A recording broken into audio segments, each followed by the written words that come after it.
Hi, this is Dr. Randy Bach. I'm doing coronavirus conversation. I'm going to try to move things along a little bit faster than usual. Got about a half an hour, and I want to talk about Delta variant because that's in the news. Towns and states are shutting things down, including countries. I think New Zealand has completely closed down because they had one case of Delta variant. This is kind of crazy. Case fatality rates are down enormously. That is to say, this is not as lethal a variant, and I'm going to go into some of the I think it's science, but it's at least analytics about this illness. And I have some slides. Some of these that were on previous shows, so you can check those out as well. Um, and I'm going to kind of breeze through these a little bit. My recommendation is if you want to go over any of these things, you pause the screen, look over the slide, and then come back to the narrative. I do that when I'm looking at chess puzzles and whatnot and games. They give you an opportunity to stop and try to puzzle it out yourself. So this is I don't know. I guess it's like a Ken doll wearing different stuff. Um, I think this is informative. Is this the same guy? Do you think each one of these is the same guy? Well, he's wearing different costumes, so you might be confused by this, um, but you shouldn't be. The fact that he's wearing a different costume is not that different about, it's not that confusing. You should be able to pick out the same guy. He's going to have the same mannerisms, characteristics, do the same stuff, no matter what he's wearing, maybe a slight variant if he's in the mood and he's acting like at a costume party and so forth. But this is not a big deal for us to distinguish, and the same thing holds true for your immune system. If you have full natural immunity, and you've seen this guy, let's say he's the coronavirus COVID-19, and he's wearing slightly different costume, you should have no trouble picking him out. It's a little bit trickier if you are just identifying based on a piece of clothing, the way a dog might, on the trail, police dog and so forth. In which case, the scent of one of these items might be the thing he's picking up, or some of these clothings might cover his own personal scent, make it harder for the dog. So there's going to be a little bit more confusion from a vaccine type of immunity than with general natural immunity. This is the title I was using before, the case of the missing case. Not quite apt. The fact is, it's not so much missing case, the way it's more that we've been defining and redefining and misdefining cases instead of actual illnesses. We're just doing whatever we feel like in terms of just calling a positive test a case of something when it's never been that before. This is just to kind of go over that the Delta variant is really just the India strain. They had coronavirus a little bit later in time, so they had this particular strain. It had mutated from other strains, alpha, beta, at the very least. I don't know what happened to gamma. And they had it, they got rid of it. They had some cases, they had some deaths. It's a country of 1.4 billion people. Overall, not that many deaths. When you look at the big picture, low case fatality rate, probably because it's a tropical country and so forth. But they had it, they got rid of it without a vaccine. This is what we should be able to do as well with a case fatality rate. We'd be happy if we're as low as India's. This is another example, a similar concept. Can you recognize this guy? He's been Snapchat filtered from one look to another. And he's going to look a little bit different one way or another. But if you know this guy well, again with full immunity, you should be able to pick him out. If you have a vaccine immunity where you only have one characteristic, it's going to be a little bit harder for you to tell one from the other. A similar example here is the way you see things, the way the dog sees things. Now, obviously, he has scent, so he really is relying on scent more than we are, and we're relying on eyesight. But the fact of the matter is that can you pick out in either of these pictures, this is your dog? Well, again, this is kind of like the vaccine immunity. This is full immunity. So, for good extent, this is better than nothing. And if you don't want to, let's say this is a mean dog, you don't really want to get close to him. This would be a better, if you could just get away with this and identify him and be able to, neutralize him, keep him away from, this would be adequate.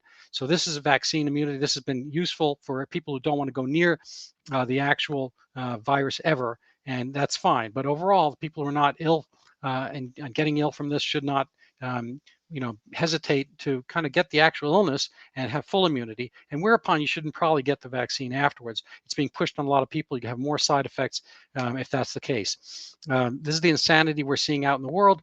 I've seen a lot of this. This is the 161 million vaxxed. That's half the U.S. population approximately, and only the tiny little corner here, the number of hospitalizations and fatalities very, very low. They're maybe slightly higher right now. That a little bit of that is mixed in with influx from Mexico along the border. Which is another story by itself. Why are we shutting our society down and leaving a border open? Nobody can really be serious about one if they're doing the other. The India variant wound up in the UK. There's a lot of transmission from Indians, expat, Hindus living in the UK, and so they're having a certain number of cases, but again, minimal fatalities, almost zero fatalities. So this is kind of a distinction without a difference. It's pointless to really be worrying about this, cutting society down when there's really not that much going on. The case fatality rate has changed over time. It was usually, beginning it was kind of enormous, as high as 14%, because we were only seeing sick people and we were not doing that much testing. As testing has expanded, the case fatality rate has gone down, but this is actually including these initial incidents. If you actually cut out this stuff, the actual case fatality is much lower, and we'll get to that in a little bit. The case fatality rate now in most places in the U.S. is way less than 1%. So 1% would be down here. The case fatality rate in the U.S. and probably most countries on Earth right now is really, really, really low. So this is not even much of an illness. This is on a par with the common cold, certainly less than seasonal influenza. I'm going to get to that a little bit later. I went over this chart recently. And it has to do with the pre and post lockdown perceptions. You can go look at this name of this article here and find it. And the point is that we get more fearful. We actually have more fear for ourselves over time. This is a greater fear. We don't so much worry about everyone else over time, but our own perception of what is going on changes. Fortunately, though, it's taken a long time, but the young people are kind of taking back the day. And the reason we're seeing a big problem with Delta variant is kind of a mischaracterization. We are testing a lot of young people, and we're finding positive tests in a lot of young people, and we're calling those cases as if those were illnesses. They're not illnesses. So this is an absurdity, and fortunately, people are kind of taking over and doing what they want to do, which is what they should have, possibly been doing all along. Sweden was far more open; they're having zero cases of zero fatalities, even though they have the Delta variant as well. This is an article maybe you should pause on this and look over later. This is Dr. Robert W. Malone, who's been shut down on Twitter and on other places. He's got a hit piece against him in the Atlantic magazine, so he's saying something important. I agree with a fair amount of this, but not precisely. I think he's missing the fact that we have a testing anomaly here. We are testing these people who are not really that sick. So all the stuff about Delta, showing up more and whatnot, we are mislabeling it because we're looking at a different population on the left. On the left here is a climate monitoring station on a golf course. It's both near heat sink and covered over by vines. So that the testing that this thing is supposed to be doing is flawed because it's testing in a bad way. So that's an analogy.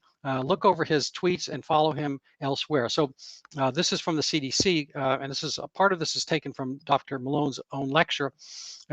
And it shows, SARS originally showing over here as transmissible to a certain extent, similar to common cold. Now it's more transmissible, but not any more dangerous. So the danger level is going up this way. The transmissibility over here. This is, again, because we're looking at a different population under different circumstances, a large number of vaccinated people. People are out and about doing more things, and they might show up with a positive test, but it doesn't mean anything. If you're vaccinated, show up with a positive test, doesn't mean anything for the most part. Again, going back to the New York Post article. So what we're seeing here is just, probably a different problem in a different situation, and it doesn't really have much to do with anything. You can wear kind of a scuba suit, in the snow, and you can wear it, scuba diving. I mean, people wear similar things out skiing, but they're different circumstances. You're going to have different, illnesses, from skiing as you will from surfing, even though you're wearing the same thing and so forth. I don't know if that's a terrible analogy, but I apologize. But the fact of the matter is we're looking at a different population, different circumstances, doing different things.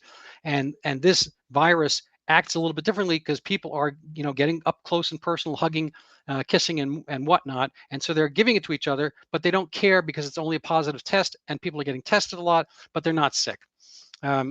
This is kind of like to talk about SARS versus, what I'll call episodic viral illnesses. So coronavirus is both. It depends on which coronavirus. Historically, coronaviruses are 1 out of 6 of all common colds, and they were around, kind of passing around from person to person, and they spread around the country, around the world, and as do all the other common cold viruses, which are adenoviruses, rhinoviruses, coronaviruses. 1 out of 6 of all common colds are coronavirus historically. And so that's the typical coronavirus, and doesn't really have an animal host reservoir. What do I mean by that? Well, it's kind of like a game of hot potato. The influenza comes around every year. Usually it's called the Hong Kong flu, the Shanghai flu, and so forth. Because in China, the small farmers live with the pigs indoors in the winter, so the pigs don't freeze, and so the pigs incubate, or chicken or whatever, fowl, they incubate the influenza while we don't have it. They have it in the off season. They give it to us during the winter. We give it back to each other. And these things are more powerful viruses. Episodic viruses, respiratory viruses, are more powerful and than the ones that are with us chronically. Why is that? Well, the fact of the matter is, if it's pretty mild, it'll pass between people quite easily. So this is a little bit, kind of, this is not this is probably stuff you already know. You cough, you aerosolize, and so forth. When it passes easily between people in kind of the pre-symptomatic and early symptomatic phase, the milder it is, the more you're likely to be around other people. So these viruses, if it's a cold virus, will pass easily in this phase. If you're too sick, if the illness comes on too quickly, you won't be able to, you'll know you're sick, and you'll stay away from people, and or you'll be lying in bed. You won't pass the virus around. This is not a good situation for the virus. Just like trees, that they want to spread their seed widely and make more replications of themselves. Ditto, viruses and trees don't have desires, they don't have brains, but environmentally, ecologically, this is what will happen. If you are not laid up, if you're not that sick, you'll pass the thing around more. So getting back to this situation here, I'm going to put coronavirus in 2 separate categories. There's the regular common cold coronavirus, and then there's the episodic coronavirus, which is SARS-1 2003 and then SARS 2019. That's 16 years between episodes, and frankly, this episode would not have occurred absent being kept in a Wuhan lab. And so what we're seeing here is not even from bats. Let's say the original one may have been from bats. Maybe it was engineered also. I don't know. But let's say, people were eating bats in the wet markets or pangolins or whatever, and bats have been the natural reservoir for this more severe coronavirus. And again, we'll put them in the SARS. We'll call them SARS coronaviruses. So there's SARS, MERS, and SARS-2, which is COVID-19. And so these are in bats. We are not getting this from bats. So it's going to be either one or the other. It's either going to be like the flu, where we get it back and forth and back and forth and back and forth because the Chinese farmers live with the pigs and the chickens and so forth, or we're not. We don't really get any I don't know, influenza type things from bears, civets. I don't know. You think of some other weird animals, rhinoceroses, whatever. We don't get it from them, snakes, because we don't hang out with them. We don't hang out with bats. I can't, maybe Batman does, but really pretty much nobody else does. And so this is not going to be something long term. You don't need to worry, in my view, about SARS. Long term, you get less variants of it.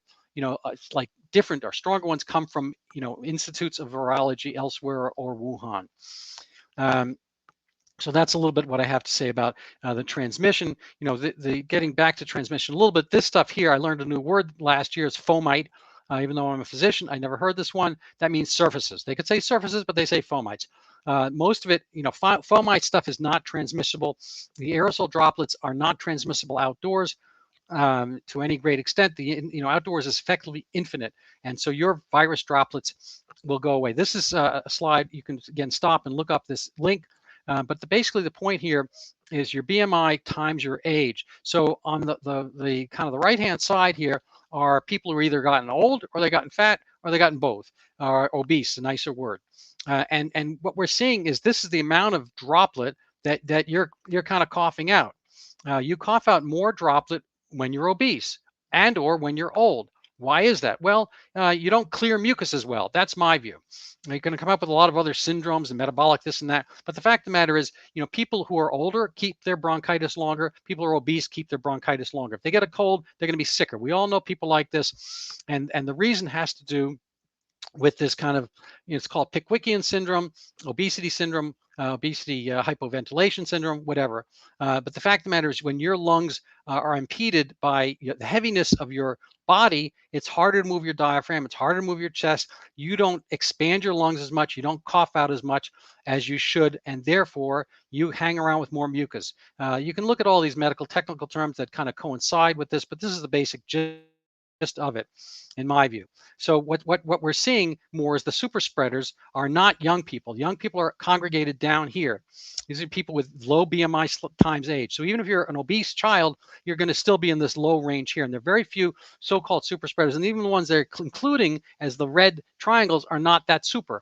The real, I made a higher line here, and my super spreaders are really kind of all in the, again, I don't know which individuals they are, they're old or obese, whatever. But as you see, as the numbers get really high, in let's say it'll be a 40-year-old with a BMI of 40, which is significantly obese, or however you want to work the 30, 50-year-old with a BMI of 30.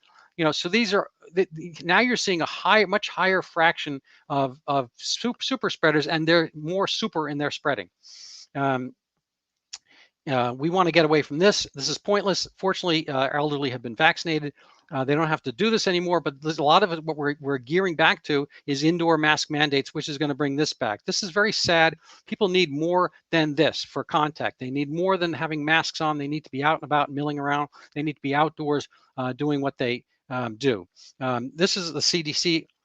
Again, kind of like looking at the glass half empty. I put this up because they're wrong.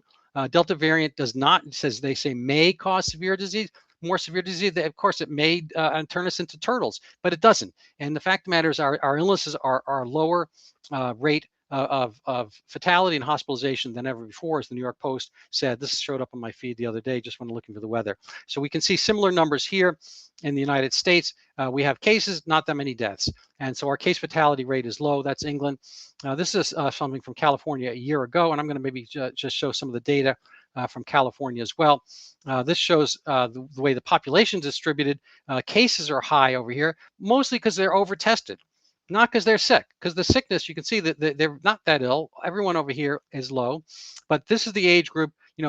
Young middle adulthood. They're going in and out of airports, schools, and whatnot. They get tested on the way in, they tested on the way out. They want to go to a baseball game. Everyone's being tested all the time, and so we're seeing a lot of tests. The case fatality goes down. This number here, even the oldsters are less sick now than they were before, and I'll show you in a little bit. So from a year ago, again, most fatalities, half of them are above age 80 or so. And so another half are below, but this is, most of the population is over here. It's only a few percent, 3 or 4 to 5% of the population is getting more than half of the illnesses. The same thing happens all around the world. It's just another slide showing that. Here's getting to Delta. I mean, why do we say Delta? It's Alpha, Beta, Delta. It's a little bit like the guy wearing the different costumes I mentioned before. It just happens to be that Delta is the one we have now, and people, I think, are getting, they're noticing the lower fatality rates. People at CDC and whatnot, I think they've liked being in control, like being in power, and they are going to continue doing exactly that until you say no. And so this is, all the countries on Earth are kind of getting this one here, Delta, but they're not really getting that sick with it. I'm going to show you a little bit later. I mean, this is the green part. This is Delta. So a lot of countries have had lots of different episodes. And this, I guess this is India. They pretty much had the Delta only because they didn't have anything before that, tropical country and all. A place like Sweden has had a lot of different variants. Now they happen to have this green one, Delta. So do we. So does the UK. All of us having very, very low fatality and hospitalizations rates from the same.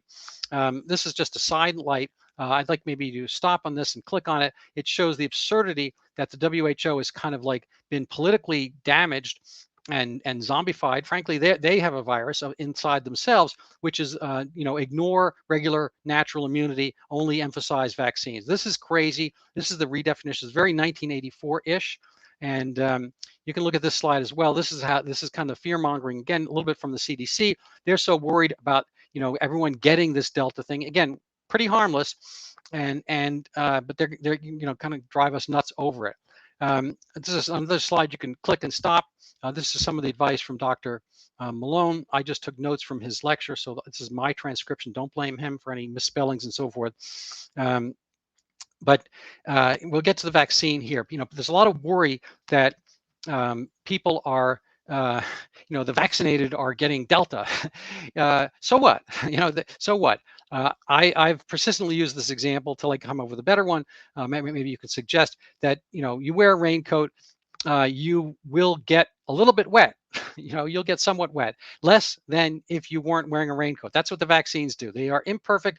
They're helping you identify, just as I showed in the earlier slides, imperfectly, and so you can defend against the intruder, the criminal, whatever you want to call it, the virus, based on your vaccine. So it's a good thing to have if you worry about your own natural immunity, or your fact that you might die before you develop natural immunity because you're so old or infirm, you have multiple illnesses or some other chronic condition. This is looking at the vaccine.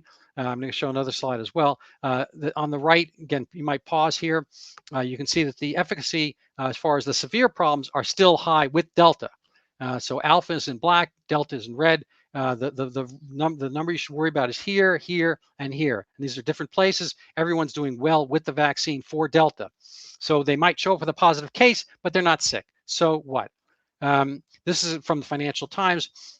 They got this data from the UK, and pretty much you go down, you become similar to somebody 20 years younger. So if you're 85 years old, you get down to here. That's sort of similar to a 60-year-old, maybe even better than 20 years, maybe 25 years. And mind you, this is a logarithmic scale. So if you're not good at math, what this means is each time you go down one of these little lines, it's even 10 times better than the last one. So somebody here might be getting 10 times, higher defense, 10 times lower risk from 85, turn into a 60-year-old. If you're the 60-year-old, you turn into, say, a 40-year-old, you might get 100 times, or an additional, I guess these are 10 times, but you might be 100 times better than the 85-year-old was to begin with. So I didn't explain that well, but the fact of the matter is this is a logarithmic scale. So each one of these little jumps is 10 times better. Maybe that's the way we should look at it. What we're seeing with the vaccine in the UK is the oldsters are actually doing very well with the vaccine. They're getting a vaccine effect where they're having a lower overall rate than proportionally people younger. Now, mind you, they're getting sicker more than the younger people anyway, but they're doing better than they would have done. This kind of talks a little bit about some of the risks from the vaccine. When you're young, you're better off with getting the virus itself, because natural full immunity is a better recognition system and better prevention against further illness. This is something you might want to click on a little bit later. I kind of mangled the slide a little bit. I apologize. From Vinay Prasad, talking about the ways the CDC kind of is over pessimistic about other strategies which involve treatment and maybe partial vaccines, lower vaccine doses, testing people to see if they have natural immunity before they do the vaccine. All these things, they have been very lockstep and rigid about the way they think. And Dr. Prasad and these other physicians and PhDs want to do something different. This seems very, very reasonable. This is just to kind of go over some of the complicated ways in which we form natural full immunity, the herd immunity, not the vaccine immunity. And this is awesome, and it's an amazing thing. I can't explain it all. You can stop and click and look over this if you're interested. But the fact of the matter is, take-home message is that a full description, a full understanding is better than partial. This kind of points out that people die anyway. There's 6,000 deaths a day in the United States regardless. And we're going to go take maybe a minute and look at some of the slides showing the actual death rates elsewhere. This is kind of where we're left with people isolated, alone. Back to our earlier slide. This is, again, you might want to click and stop on this, from 1984, the Federal Register, and discussing the noble lie. That was Dr. Malone's concept brought up by Plato, that the government is going to do something for your own good. So be careful. If the government's here to help, you might you might tend to want to be a little bit cautious. This is a risk chart of annual risk from, lifetime risk of various issues. You'll probably, since this SARS might be just an episodic thing, for the most part, you're probably in lifetime more likely to die from a lightning strike than you are from COVID if you're, say, under 35, 40 years old, and possibly even older with the vaccine. just to kind of go over the way the CDC keeps looking at everything more pessimistically than they should. This is a CDC slide.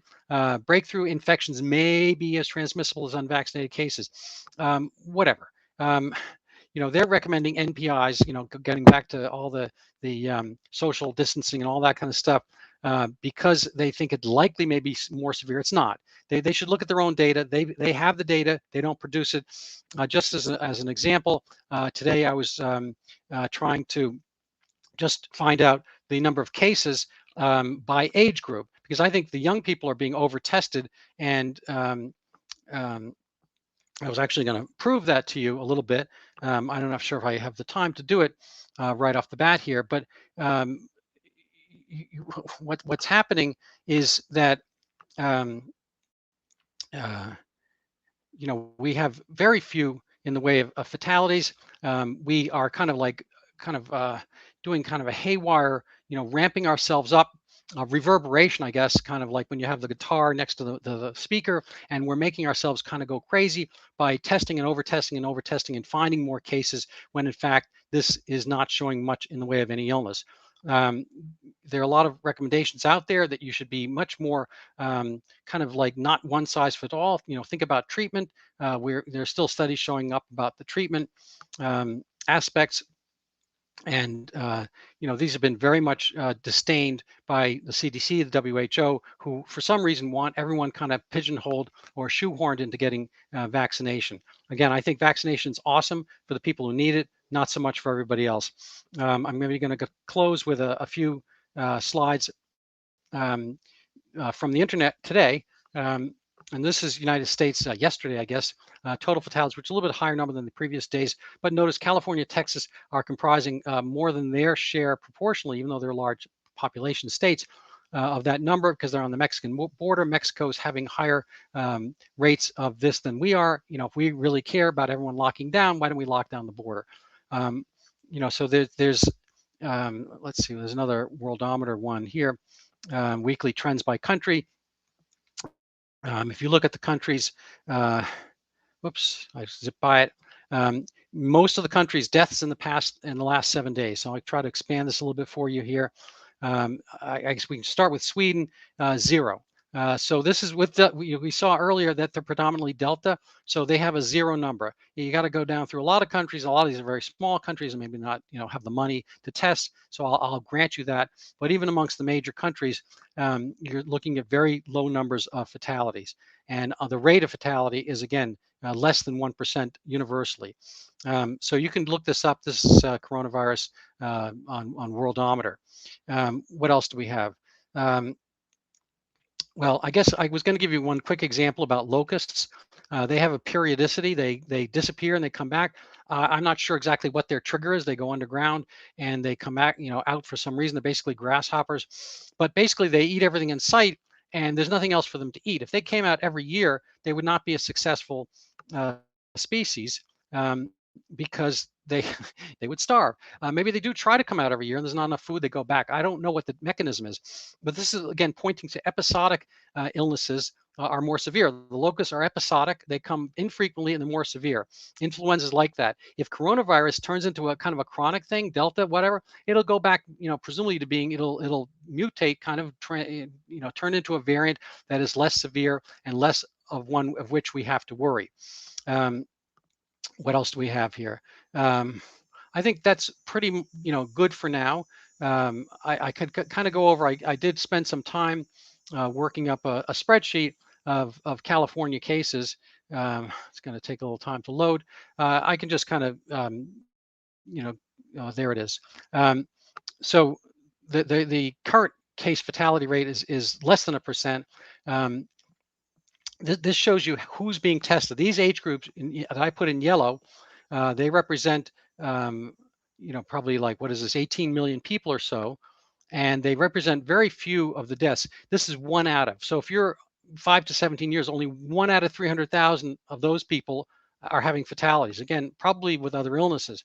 If you're an oldster, if you're over 80 years old, 1 out of 62, which is again not a very big number, considering that oldsters tend to die, life expectancy of a couple of years anyway. And so, the likelihood that your relative risk compared to an 80-plus-year-old is this. So if you're an 18-year-old, you're you're at 150, 160 times less likely to die from coronavirus than an 80-year-old. And so these are compared to 80-year-olds. And so you're only, 1 out of 10,000 or so are going to die from this. Now, that would seem kind of shocking if an 18-year-old died. But again, people do die from influenza. A lot of them, people do have other illnesses, and a lot of times we are finding things, people dying, with, not necessarily from the COVID. Anyway, I'm going to kind of cut it short, or maybe cut it exactly the right place at this. I hope you enjoy this. I don't know if this helps kind of clarify things with the Delta variant. I hope it did. Please let me know other topics or interests or criticisms you might have. And I, commend you for watching it. I would ask if you would to pass this along and show it to your